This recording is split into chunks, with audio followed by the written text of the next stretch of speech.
வணக்கம். நம்மளோட brokerage free investment சேனல்ஸ்லேருந்து ஸ்டாக் மார்க்கெட் பிகினர்ஸ்க்கும் சரி, ஸ்டாக் மார்க்கெட்டில் ஆல்ரெடி இருக்கவங்களுக்கும் சரி, இன்ட்ராடே பண்ணுறவங்களுக்கும் சரி, லாங் டேர்மில் ட்ரேட் பண்ணுறவங்களுக்கும் சரி, எல்லா விதமான வீடியோஸும் தொடர்ந்து போட்டுட்டு வந்துட்டுருக்கோம். லாங் டேர்முக்கு ஒரு ஸ்டாக் எப்படி சூஸ் பண்ணலாம் அப்படிங்கிறதையும், அதே போல் இன்ட்ராடேக்கு ஒரு ஸ்டாக் எப்படி சூஸ் பண்ணலாம், சார்ட் பேட்டர்ன் வந்தால் எப்படி அப்ரோச் பண்ணலாம், பிரேக் அவுட் நடந்தால் எப்படி அப்ரோச் பண்ணலாம், ட்ரெண்ட் லைனை எப்படி நம்ம வரைஞ்சி ட்ரேட் பண்ணலாம், இதை பற்றியெல்லாம் நாங்கள் சொல்லிகிட்ருக்கோம்.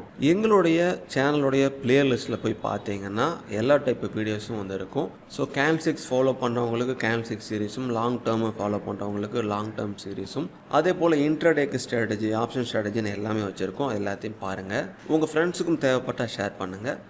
இப்போ இந்த வீடியோவில் விக்கை பயன்படுத்தி நம்ம எப்படி ட்ரேட் பண்ணுறதுன்னு நான் உங்களுக்கு சொல்கிறேன். எங்களுடைய பழைய வீடியோஸில் எல்லாத்துலேயுமே சொல்லியிருந்தோம், விக்கு வந்து ரொம்ப முக்கியமான ரெஃபரன்ஸாக இருக்கும் அப்படின்னு. லாங் கேண்டில்ஸ்டிக்ஸும் அதே போல் விக்கு வந்து ஃபார்ம் ஆனிச்சுன்னா அதை முக்கியமான ஏரியாவை வச்சுட்டு அந்த ஏரியா தொட்டதுக்கப்புறம் என்ன நடக்குதுன்னு ஃபாலோ பண்ணுவோம். ஸோ பிகினர் ரொம்ப ஈஸியாக புரிஞ்சுக்கிறதுக்காக ஸ்டார்டிங்கிலேருந்து அந்த விக்கை பயன்படுத்தி எப்படி ட்ரேட் பண்ணலாம் அப்படிங்கிறத உங்களுக்காக சொல்ல போகிறேன். இப்போ டிஸ்பிளேயில் இருக்கிற இந்த சார்ட்டை வந்து பாருங்கள், இந்த கேண்டில்ஸ்டிக்ஸ் பேட்டர்னை வந்து பாருங்கள். இதில் என்ன உங்களுக்கு புரியுது அப்படின்னு கொஞ்சம் செக் பண்ணி பாருங்கள். ஸோ நம்ம சேனலில் அடிக்கடி வாட்ச் பண்ணுறவங்க ஈஸியாக கண்டுபிடிச்சிருவாங்க இதில் என்ன வந்து மீனிங் இருக்குது அப்படின்னு. ரொம்ப சிம்பிளாக வந்து பாருங்கள், நல்லா நீளமான பேரிஷ் வந்து இருக்குது. ஸோ பேரிஷ்க்கு அப்புறமா மறுபடியும் பேரிஷு, இங்கே வந்து பாருங்கள் புல்லிஷ் இருக்குது, புல்லிஷ் வந்துருச்சு. பட் நம்ம இதை பையிங் கொண்டான வாய்ப்பாக எடுத்துக்கலாமா அப்படின்னு கேட்டால் எடுத்துக்கக்கூடாது. அதுக்கு என்ன ரீசன் அப்படின்னா, முக்கியமான ரீசனே இந்த வீக்கு தான். நல்லா மேலே தொட்டுட்டு ஃபுல்லாக கீழே வந்துருக்கு பாருங்கள், ஒரு ஹையை தொட்டு கீழே வந்து இங்கே வந்து க்ளோஸ் ஆகிருக்கு. ஸோ இப்படி நல்ல நீளமாக இருக்கிற ஒரு ரெஃபரன்ஸ் கேண்டில்ஸ்டிக்ஸுக்கும் தொடர்ந்து ஃபார்ம் ஆன அடுத்த கேண்டில்ஸ்டிக்ஸ் வந்தோட விக்கு வந்து அதிகமாக இப்படி நீளமாக இருந்துச்சுனாலே, ஸோ அப்பர் விக் இருந்தாலே மேலே போகிறதுக்கு ஒன்றுனா வாய்ப்புகள் இல்லை அப்படிங்கிறத அது குறிக்குது. ஸோ அப்படி தான் புரிஞ்சுக்கணும். ஏன்னா நல்லா மேலே இருந்துச்சு அப்படின்னா மேலேருந்து தான் கீழே வந்து செல் பண்ணி கீழே கொண்டு வந்து விட்டுருக்காங்க. அதனால் மேலே போகிறதுக்கு ஒன்றுனா வாய்ப்புகள் இந்த மாதிரி விக்கில் இருந்துச்சுன்னா இல்லை அப்படின்னு புரிஞ்சுக்கலாம். அடுத்த டயக்ராமில் வந்து பாருங்கள், சேம் தான், பட் விக்கு வந்து சின்னதாக இருக்குது. அதே போல் அந்த ரேஞ்சில் வந்து பாருங்கள் பாதியை வந்து பிரேக் பண்ணிடுச்சு. ஸோ விக்கு வந்து மேலேருந்து ஒரு விக்கை வந்து போட்டுட்டு மேலே ஒரு ஹையை போட்டுட்டு இங்கே வந்து க்ளோஸ் ஆகிருக்கு பாருங்கள். ஸோ விக்கு வந்து முன்னே இருந்ததை காட்டிலும் கொஞ்சம் பாருங்கள் குறைஞ்சிருச்சு. ஸோ இப்படி குறைஞ்சதுனால இங்கே வந்து நம்ம எப்படி புரிஞ்சுக்கலாம் அப்படின்னா, ஸோ டவுன் டர்னில் இந்த மாதிரி ஃபார்ம் ஆகுது அப்படின்னா மேலே போகிறதுக்கு உண்டான வாய்ப்புகள் வந்து மீடியமாக இருக்குதுன்னு புரிஞ்சுக்கலாம். ஸோ மேலே வந்து செல்லிங் போட்டு கீழே கொண்டு வரல. ஸோ பையிங் வந்து பாருங்கள் இந்த ரேஞ்சிலையும் பாதியை வந்து ஃபில் பண்ணிடுச்சு. இப்போ நம்ம ஈஸியாக இந்த விக்கை வச்சே புரிஞ்சுக்கலாம்.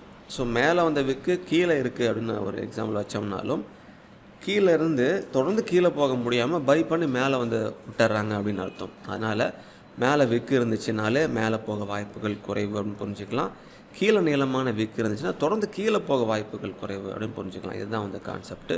ஸோ இந்த ரெண்டுலையும் நம்ம புரிஞ்சுக்கிறது என்ன அப்படின்னா, இதில் காட்டிலும் இதில் வந்து மீடியமாக மேலே போகிறதுக்குன்னு வாய்ப்புகளை வந்து இந்த சார்ட்டில் வந்து நம்மளை சுட்டி காட்டுது. ஸோ மூணாவதாக வந்து பாருங்கள், விக்கு டோட்டலாக இல்லை.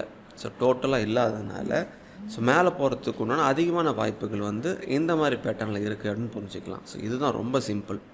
ஸோ விக்கு மேலே இருந்துச்சு அப்படின்னா, நல்ல நீளமான விக்காக இருந்துச்சு அப்படின்னா தொடர்ந்து மேலே போகிறதுக்கு உண்டான வாய்ப்புகள் இல்லை. அங்கே வந்து ஃபுல்லாக செல்லர்ஸ் வந்து கீழே கொண்டு வந்து விட்டுட்டாங்க. இதே தலைகீழாக கீழே விக்கு இருந்துச்சு அப்படின்னா தொடர்ந்து கீழே போக வாய்ப்பு இல்லை, கீழேருந்து பை பண்ணி மேலே வந்து விட்டுட்டாங்க அப்படின்னு அர்த்தம். இந்த 3 எக்ஸாம்பிளையும் புரிஞ்சுக்கிறது, விக்கு நீளமாக இருந்துச்சுன்னா அதிகமான பையிங் கொண்டான வாய்ப்புகள் வந்து இல்லை, விக்கு கொஞ்சம் ரீசனபிளாக இருந்துச்சுன்னா மேலே போகிறதுக்கான வாய்ப்புகள் இருக்குதுன்னு புரிஞ்சுக்கலாம். விக்கே இல்லாமல் நல்லா லாங் போட்டுச்சு அப்படின்னா நல்லா மேலே போக வாய்ப்பு இருக்குதுன்னு புரிஞ்சுக்கலாம். இது கூட கன்ஃபர்மேஷனும் செக் பண்ணிக்கணும். கன்ஃபர்மேஷனும் வச்சு நம்ம அந்த இடத்துல பொசிஷனில் இருந்து நம்ம பையிங் எடுத்தோம் அப்படின்னா நல்லா மேலே போக வாய்ப்புகள் வந்து இருக்குது.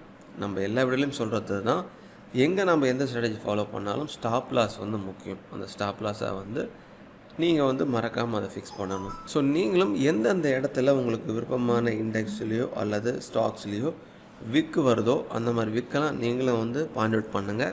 அந்த விக்கெல்லாம் பிரேக் பண்ணும் சமயத்தில் என்ன நடக்குது அப்படின்னு செக் பண்ணுங்கள். நாங்கள் போகிற அந்த டெய்லி வீடியோஸ்லேயும் நிஃப்டி பேங்க் நிஃப்டி வீடியோஸ்லையும் விக்கு வந்துருந்துச்சுன்னா அதை ரெஃபரன்ஸாக வச்சு தான் வந்து முக்கியமான சப்போர்ட் லெவலு, முக்கியமான ரெசிஸ்டன்ஸ் லெவல் சொல்லுவோம். ஸோ அதே போல் அந்த விக்கை வச்சு என்ன பண்ணலாம் அப்படிங்கிறத தொடர்ந்து ஒரு வீடியோவில் தெளிவாக வந்து பார்க்கலாம். இப்போதைக்கு பிகினர்ஸ் புரிஞ்சிக்கிறதுக்கு தகுந்தாற்போல் இந்த வீடியோ வந்து இருக்கும். ஸோ தொடர்ந்து நம்ம சேனலை ஃபாலோ பண்ணுங்கள். எல்லா டைப் வீடியோஸும் பாருங்கள். பார்த்துட்டு உங்கள் ஃபீட்பேக் கொடுங்க. மீண்டும் உங்களை அடுத்த ஒரு நல்ல வீடியோவில் சந்திக்கிறேன். மிக்க நன்றி.